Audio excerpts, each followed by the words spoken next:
السلام علیکم، میں ہوں افشاں زکی، آپ دیکھ رہے ہیں نیوز پاکستان ڈاٹ TV۔ آئیے نظر ڈالتے ہیں اب تک کی کچھ اہم خبروں پر۔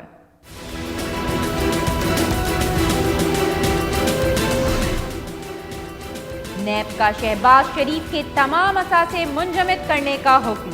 منجمد کیے جانے والے اثاثوں میں 96 انچ اور 86 انچ ماڈل ٹاؤن کی پراپرٹی سمیت ایبٹ آباد ڈونگا گلی میں 9 کنال کا پلاٹ، ہری پور میں 2 پراپرٹیاں شامل۔ اس کے علاوہ جوہر ٹاؤن میں 13 پراپرٹیاں، چنوٹ میں 2 پراپرٹیاں اور ڈیفنس فیز 5 لاہور میں پلاٹ بھی شامل۔ الیکشن کمیشن ارکان کے ناموں کے انتخاب پیش رفت، بلوچستان کے رکن کے نام پر اتفاق، سندھ سے رکن کے نام پر نون لیگ اور پیپلز پارٹی میں ڈیڈ لاک برقرار۔ حکومت اور اپوزیشن کا الیکشن کمیشن کے ارکان کے نام پر اتفاق ہو گیا ہے، وفاقی وزیر شیری مزاری کا بیان۔ کہا اپوزیشن نے قیادت سے مشاورت کے لیے وقت مانگا ہے، نئے ارکان کے ناموں کا اعلان کل کر دیا جائے گا۔ وزیر اعظم عمران خان کی زیر صدارت وفاقی کابینہ کا اجلاس، معاشی صورتحال، مختلف منصوبوں اور موجودہ سیاسی صورتحال پر تبادلہ خیال۔ وفاقی کابینہ کو پاکستان کی معاشی صورتحال میں بہتری پر بریفنگ۔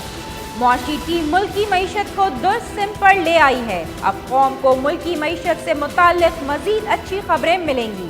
وزیر اعظم عمران خان کی معاشی ٹیم کی تعریف۔ وزیر اعلیٰ پنجاب عثمان بزدار نے لنگر خانے اور شیلٹرز ہوم بنائے، جہاں ہزاروں افراد روزانہ مفت کھانا کھاتے ہیں۔ وزیر اطلاعات پنجاب فیاض الحسن چوہان کی نیوز کانفرنس، کہا بزدار کو بھی شیر شاہ سوری کی طرح خراج تحسین پیش کرنا چاہیے۔ پچھلے دور حکومت میں رشتہ داروں کی سیکیورٹی پر کروڑوں روپے خرچ آتا تھا۔ عثمان بزدار نے سیکیورٹی پر خرچے میں 55 کروڑ روپے کی کمی کی۔ وزیر اعلیٰ کی کارکردگی ابھی صرف 5% بتائی ہے۔ اگر وزیر اعظم نے انہیں وسیم اکرم پلس کہا تو کچھ غلط نہیں۔ اسلام آباد ہائی کورٹ میں سابق صدر آصف علی زرداری اور فریال تالپور کی ضمانت کے لیے درخواست سماعت کے لیے مقرر۔ آصف زرداری نے طبی بنیادوں پر ضمانت کے لیے استدعا کی ہے۔ نیب نے سابق وزیر اعظم شاہد خاقان عباسی اور سابق مشیر خزانہ مفتاح اسماعیل سمیت 10 ملزمان کے خلاف LNG ریفرنس دائر کر دیا۔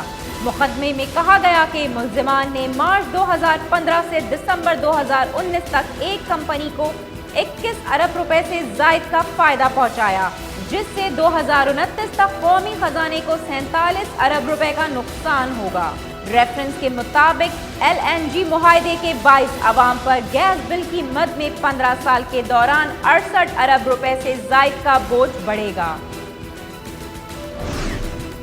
آسٹریلیا میں اسپنرز کے لیے پرفارم کرنا مشکل ہوتا ہے، کوشش ہوگی ان لڑکوں کو ایک اور چانس دیں۔ آسٹریلیا سے شکست پر ہیڈ کوچ اور چیف سلیکٹر مصباح الحق کا بیان، کہا آسٹریلیا میں یاسر شاہ اور محمد عباس کی پرفارمنس اچھی نہیں رہی، امید ہے یاسر شاہ سری لنکا کے خلاف اچھا کھیل پیش کریں گے۔